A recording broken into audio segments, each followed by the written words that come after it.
Volviendo al tema del libro, Expulsiones, que me parece que hay un planteamiento muy interesante y me gustaría como interrogar un poco como las implicaciones sociológicas de este argumento, y es que tú afirmas que una de las características fundamentales del capitalismo avanzado en el siglo XXI es que la fuerza, la coerción interpersonal directa ha pasado a ser como la parte más visible o como más característica por esta dinámica como de extracción de rentas, como más visible que antes y todo.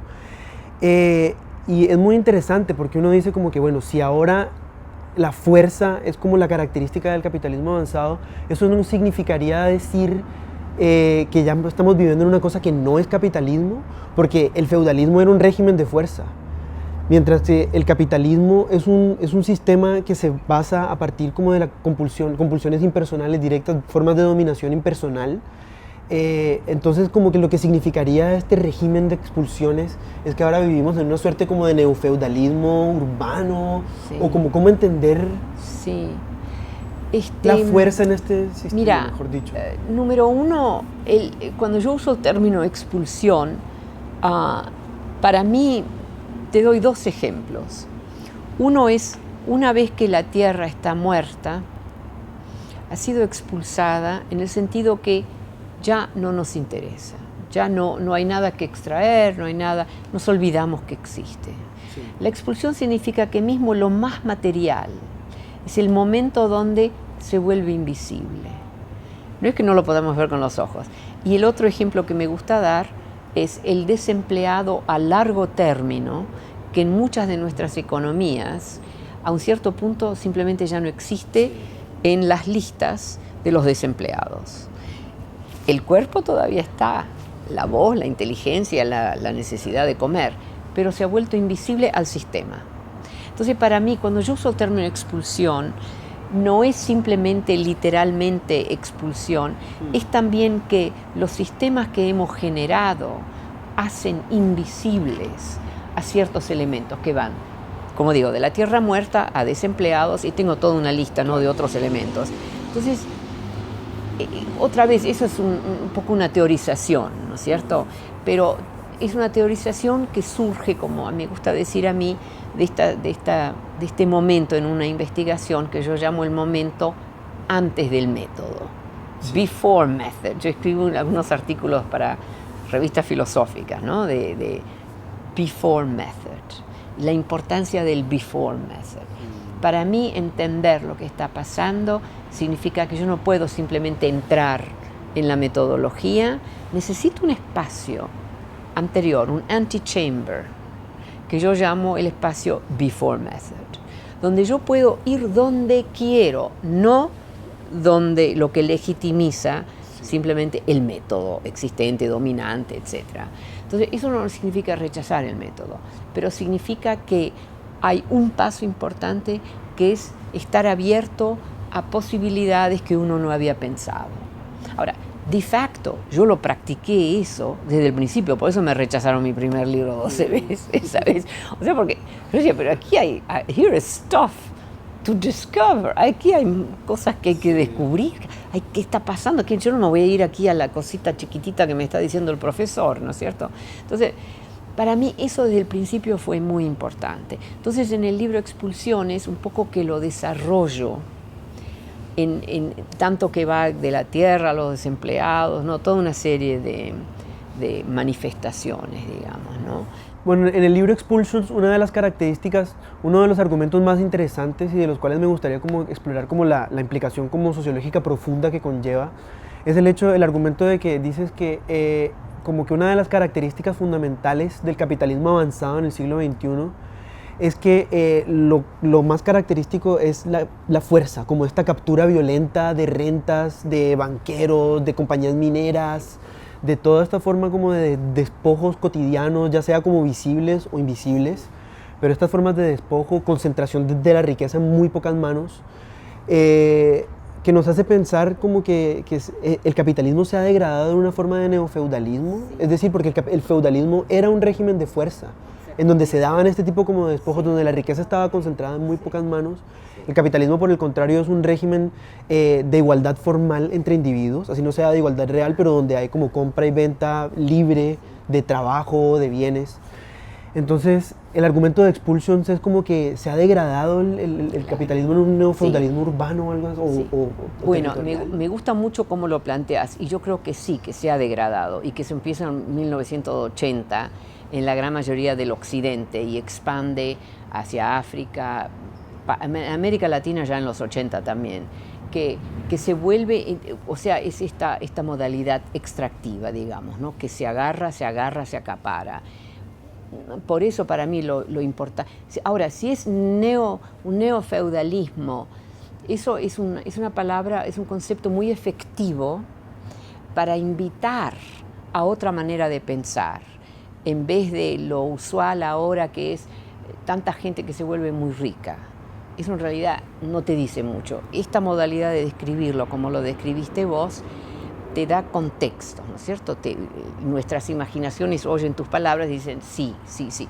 Y eso yo creo que es una manera de describir lo que está pasando, que no es simplemente algunos individuos que se vuelven ricos, y por eso no es el 1%, claro, es el 40%, ¿no es cierto? Ahora, y eso conlleva al mismo tiempo ciertas rupturas, ¿no es cierto? Donde nosotros dejamos de ver esa realidad, esa que es como grabby, ¿no? Que captura. Sí. Es difícil verlo, es difícil a menudo establecerlo. Lo vemos cuando está completado. Cuando un gran edificio donde había muchísimas familias modestas de pronto es un gran edificio con pocas y muy ricos viviendo, ¿no? Entonces ya lo vemos. Pero el proceso es difícil de ver. La utilización del término neofeudalismo yo creo que puede funcionar muy bien en ciertas situaciones. Yo tiendo a no usarlo, porque yo creo que el feudalismo también es una cosa muy europea, ¿no? Sí. O sea, ha existido en otros países, pero la concepción que tenemos del feudalismo viene realmente de nuestra Europa. Sí. Y no quiero restringirlo, porque por lo menos me tengo que hacer la pregunta, ¿habrá otras modalidades en China, por ejemplo, donde es el equivalente, pero realmente si empezamos a hablar de feudalismo, perdemos la especificidad de lo chino? Por ejemplo, el gobierno de China, vos lo oíste, me imagino, sacó a 3 millones de pobres de Shanghai, porque dijo que Shanghai, que es ciudad muy importante para ellos, tenía demasiados pobres, y los movieron a esas ciudades que han construido donde no hay casi gente. Han movido millones de las altas montañas y los han metido en esas ciudades vacías. ¿Cuál es el valor de la alta montaña? La minería. Así que esto no es irracional. Entonces, esas modalidades, ¿no es cierto?, que se están dando, que vienen marcadas por una brutalidad, una autoridad extrema de un lado y del otro. Entonces, llamarlo neofeudalismo puede ayudar para ciertas cosas, pero no para otras. Yo noto que mucha gente usa el término neofeudalismo. Me gusta como término, como palabra es fuerte, te imaginas, inmediatamente ves, porque todos conocemos algo del feudalismo, ¿no es cierto? Entonces es muy efectiva a ese nivel, es muy efectiva para hacer una conferencia. Para mí, cuando yo estoy en mi modalidad de investigación, no me ayuda, porque es demasiado fácil. Porque digo, el neofeudalismo. No, yo quiero descubrir lo que es, ¿no? Y estrictamente hablando, todavía yo no estoy segura si es una versión del neofeudalismo, o sea que es como un pariente del feudalismo, ¿no es cierto? Porque no sé bastante todavía. Entonces me problematiza también, ¿sabes? Yo prefiero quedarme, yo tomo las palabras, los conceptos muy seriamente. Sí. Entonces no sé bastante sobre el mundo para saber si neofeudal, porque los land grabs que se están haciendo en Honduras, por todos lados, ¿no? ¿Es neofeudalismo eso? ¿Tiene elementos de eso? ¿No? Pero en realidad son expulsiones, sacan porque los quieren reemplazar con otra cosa. El neofeudalismo era acaparar gente que trabajara, ¿no? O el feudalismo era eso, ¿no? Entonces, yo me lo tomo con respeto esa palabra. Sí, total, ¿no? Y de hecho es muy interesante porque es un debate que se está dando en este momento en las ciencias sociales, de pensar como estamos en un momento de transición geohistórica hacia un nuevo esquema civilizatorio, Yo no lo creo que sabemos, eso es es lo una pregunta importante. compleja y yo creo que simplemente como poner ese Sí. tipo de preguntas sobre la mesa, Sí. yo creo que es ya una Sí, contribución como muy absolutamente. grande. Y creo que realmente hemos pasado a otra época y que eso empieza en la década del 80 y que solo ahora empezamos a entender las manifestaciones, porque ahora está activo, está agresivamente instalado ese sistema, pero por eso cuando yo decía es como una especie de sistema que se empieza a instalar y yo eso ya lo veía, ¿sabes? Pero el cambio se ha dado. Y yo, uno de mis argumentos, yo hago muchas conferencias en escuelas de leyes. Yo digo, necesitamos eliminar algunas viejas leyes urgentemente y desarrollar nuevas, porque hay toda una serie de condiciones, también dentro del mundo de las finanzas, etcétera, etcétera, donde no tenemos sistemas para, digamos, monitorear o por lo menos legislar. Sí. Otra de las preguntas que tengo sobre el libro de Expulsions, que me parece también un elemento que es muy inspirador, pero me gustaría como problematizarlo un poco. Sí, a ver. Y es como esta idea, como este juego, esta como dialéctica entre complejidad y brutalidad, ¿cierto? Ajá, Como de sí. que esta complejización, la Sí. sofisticación tecnológica, organizacional, logística de la economía global actual, tiene como su contracara en estas formas elementales de la brutalidad, de despojos, de deudores habitacionales, flujos de refugiados, guerras, que es muy, muy inspirador como concepto, pero al mismo tiempo siento que hay como una lectura como un poco de la vida moderna en términos de clausura, como, y tiene hasta tintes como De de clausura. y tiene hasta tintes como de nihilismo, tiene como un tono muy sombrío.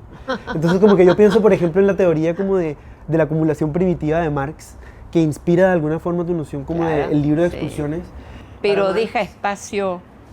claro, como que Marx, él habla que el despojo violento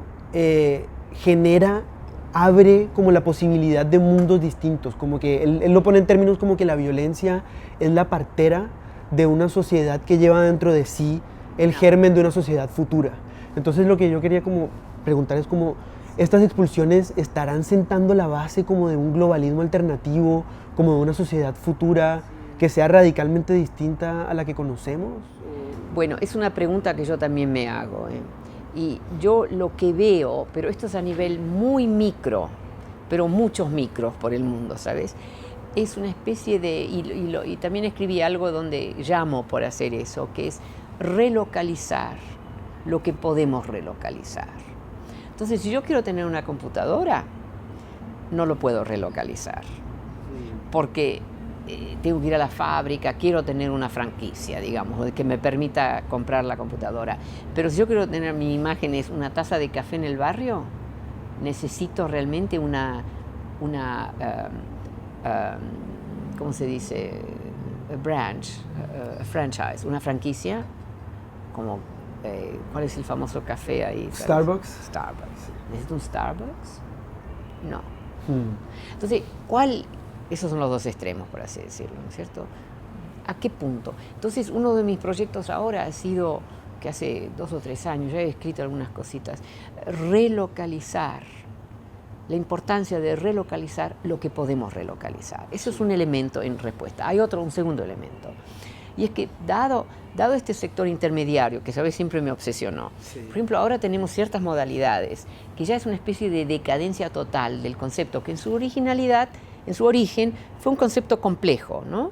Pero ahora ya. Entonces vos tenés traders, negociantes, que ganan dinero por el hecho que Inglaterra exporta papas a Alemania, Alemania exporta papas a Inglaterra. Los únicos que ganan son los intermediarios. Pero ahora, ya esto está a nivel global, y ahí entra también la cuestión del medio ambiente, que más largo es el viaje para mandar las papas a Australia, donde en Australia también crecen papas, ¿sabes? Entonces, eso es un extremo. Entonces estoy como documentando todas estas formas extremas. Y las franquicias es otro tema, pero son temas, digamos, que yo los manejo a nivel pequeño, ¿no? En el sentido, un artículo, no todo un libro, ¿no? Pero las franquicias son realmente una amenaza, ¿no es cierto? Porque dos cosas que pasan. Por ejemplo, las famosas flower shops, ¿no? Que ahí había inteligencia. Había inteligencia, había seriedad, había un learning curve. Mom and pop shops, ¿no? Generalmente, había una familia o un... ¿no? Entonces, tenían que saber qué flores, cuándo, contabilidad, cuánto podemos cobrar, inteligencia. Ahora son todas franquicias en Estados Unidos. No existe por ahí alguna ahora está empezando, ¿sabes? Pero, entonces, eso significa que no solo pierden ganancia porque se va a la central, ¿no? De headquarters, ¿no? Sí. Pero además pierden la capacidad. Es como un vacío. No tienen que hacer nada, ni contabilidad, ni establecer cuáles son las flores que van a... No, nada, porque todo lo hace el headquarters. Eso lo multiplicas por sector tras sector. Ese es el problema de las franquicias, digamos, ¿no? Sí. Entonces las franquicias generan un vacío de knowledge, de capacidad de usar tu imaginación, que se multiplica, son millones, millones, millones, millones. Donde antes había knowledge, era el mom and pop shop, ¿no? Entonces yo no digo que volvamos todos a mom and pop shop. Puede ser una persona como vos que también, o como yo que lo que fuere, ¿no? Pero esas modalidades, para mí son todas modalidades extractivas, ¿no? Entonces la importancia de, vuelvo, ¿no? A relocalizar lo que podemos relocalizar, claro. Tanto vis-a-vis reconocer la inteligencia de los residentes locales, tanto como evitar estos viajes largos que están arruinando al mar y sabes todo, o sea, hay varios vectores ahí que están en juego. Y esas son el tipo de cosas que a mí, que yo he trabajado bastante en Nueva York, digamos, ¿no es cierto? Tengo toda una serie de... Dentro de eso también tengo un proyecto donde me fijo en las apps, ¿no? Digital applications, además de la música y todo lo estándar. ¿Qué tenemos para los barrios pobres y los trabajadores pobres? Muy poco. Tenemos muchísimo para los profesionales. Yo digo más allá de lo que es entretenimiento y que está todo estandarizado, ¿no es cierto? Realmente utilidades, o sea, applications que no son útiles. Para las clases profesionales, para los científicos, para los profesores, tenemos mucho. Las universidades se están reorganizando, los negocios, tenemos muchísimo. Para la gente pobre, con sus necesidades, muy poco. Tengo un estudio, es un paper que te lo voy a mandar, donde yo miré y juntamos toda una serie de estudiantes de doctorado que inventaron pequeñas apps que reconocen el problema de la gente pobre. Por ejemplo, en Estados Unidos, barrio pobre, los niños no van a la escuela. Si los padres o la maestra, una buena maestra, quien ayuda al padre a decir, tu chico no vino a la escuela hoy, tiene que pasar por una burocracia tremenda que puede terminar expulsando al estudiante. Un pequeño app conecta inmediatamente a la maestra y al hogar, uno de sus estudiantes, ¿no? Diciendo, tu chico no está en la escuela.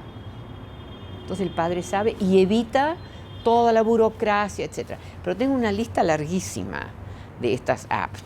Entonces, ¿sabes? Hay tantas maneras en las cuales uno puede, no es resolver los grandes problemas esto, pero es facilitar. Y, por ejemplo, una de las apps, trabajador está en su puesto de trabajo, estamos hablando de trabajadores de bajo ingreso, tiene una crisis de familia, la tía no viene, no pudo venir a cuidar a los chicos, él o ella está ahí en su trabajo. En América, si sos trabajador de bajo ingreso, no podés simplemente agarrar el teléfono y empezar a hacer llamadas. Lo que sí podés hacer, click app. Entonces, esa se llama The Emergency Nanny. The Emergency Nanny es vos, pip, ¿es así? Y eso va a 4 o 5 personas que están en el barrio estables, que entonces ellas se juntan y deciden quién va a ayudar ahí a los chicos a la casa. Entonces, eso en la gran mayoría de los barrios pobres en Nueva York no se aman. Tu vecino a menudo es tu enemigo, porque es el único enemigo que podés realmente, le podés cortar el árbol, ¿sabes? Ese tipo de cosas. Es muy triste todo esto también, ¿no? Pero esto empieza a generar una especie de solidaridad. Entonces vos elegís a los que están estables, la peluquera, el vendedor de... Entonces eso también empieza a ser tejido social en estos barrios tan deprivados, ¿no? Entonces, tengo toda una serie así a ese nivel, ¿no? De recuperar posibilidades, capacidades para dentro del barrio.